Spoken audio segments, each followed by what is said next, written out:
नमस्कार दोस्तों, मेरा नाम है आशुतोष मांडके और आप देखना शुरू कर चुके हैं डायनामिक इम्पल्शन।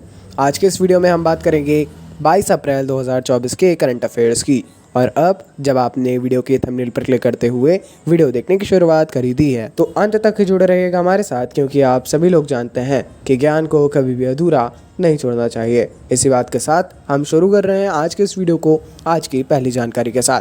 चलिए हाथ में कॉपी और पेन ले लीजिए, शुरू करते हैं पहली जानकारी को। भारत में प्रतिवर्ष 21 अप्रैल को राष्ट्रीय सिविल सेवा दिवस मनाया जाता है।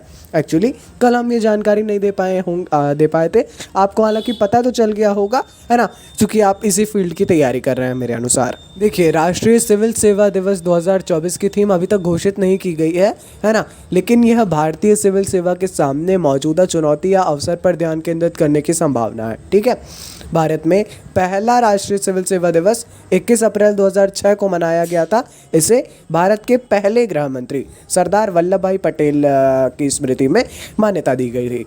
ध्यान रखिएगा, काफ़ी ज़रूरी जानकारी है ये। अक्सर आप देखते होंगे दिनों को याद रखना थोड़ा कठिन हो जाता है, जाहिर तौर पर अलग अलग लोगों के लिए अलग अलग प्रेफरेंसेस हैं, लेकिन हाँ ज़रूरी है और ये इंपॉर्टेंट रोल प्ले भी करते हैं। ठीक है, खासकर प्रीलिम्स में तो ध्यान तो रखना ही है ना, अच्छे से इसके बारे में पढ़ना भी है। अगली जानकारी, वास्तविकता और कृत्रिम बुद्धिमत्ता के बीच, कृत्रिम बुद्धिमत्ता मतलब क्या, अपना एआई, है ना, इसके बीच की रेखाओं को धुंधला करने वाली एक अभूतपूर्व घटना में दुनिया विशेष रूप से एआई जनरेटेड मॉडल और प्रभावशाली लोगों के लिए पहली सौंदर्य प्रतियोगिता देखने के लिए तैयार है।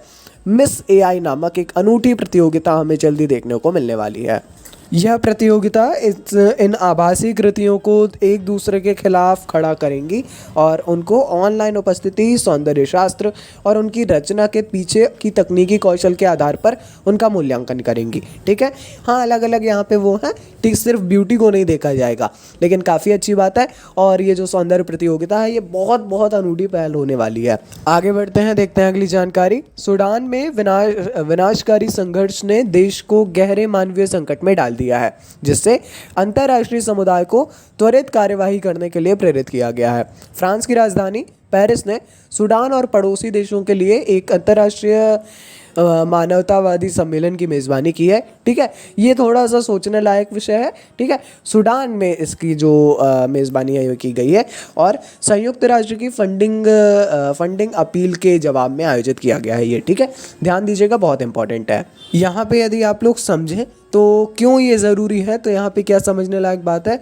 एक तो मानवीय संकट जो है वो आप सभी लोग जानते हैं। ठीक है, यहाँ पे सबसे पहले जानिएगा आप संयुक्त राष्ट्र की जो फंडिंग अपील है ये क्या है और ये मानवतावादी सम्मेलन क्या है, कब से होता आ रहा है और क्यों होता है। ठीक है, इतना जान लें तो पर्याप्त रहेगा। आगे बढ़ते हैं, अगली जानकारी। प्रतिष्ठित यूरोपियन गर्ल्स मैथमेटिकल ओलंपियाड का 13वां संस्करण 11 से 17 अप्रैल 2024 तक जॉर्जिया के एक शहर स्कल्टुबो में हुआ था। कड़ी प्रतिस्पर्धा के बीच भारतीय दल अपनी उल्लेखनीय गणितीय क्षमता का प्रदर्शन करते हुए विजयी हुआ। बहुत ज़रूरी बात है ना, और सुरक्षित भी रहा, है ना। अच्छी जानकारी है ये, काफ़ी ज़रूरी जानकारी है। हो सकता है आपने पहली बार इस ओलंपियाड का नाम सुना हो, है ना, कई लोगों के साथ है, हमने तो नहीं, लेकिन हाँ इससे पहले जब सुना था तो पहली बार सुना था, तो ज़रूर इस बारे में ध्यान रखिएगा, है ना। थोड़ा सा इस बारे में पढ़ लेंगे तो काफ़ी अच्छा होगा। थोड़ा सा पढ़ना है, ज़्यादा आपको पढ़ने की आवश्यकता नहीं है। अगली जानकारी, गौतम अडानी के नेतृत्व वाले अडानी परिवार ने अंबुजा सीमेंट्स लिमिटेड में 8,340 करोड़ का निवेश किया है, जिससे उनकी हिस्सेदारी बढ़कर पहले जितनी थी अब उससे और बढ़कर कुल 70.3% हो गई है। यह निवेश एक बड़ी रणनीति का हिस्सा है जिसका उद्देश्य अंबुजा के विकास पथ को बढ़ावा देना और बाजार में अपनी स्थिति को मजबूत करना है ना। आमतौर पर काफ़ी निवेश किया जाता है कंपनीज के द्वारा।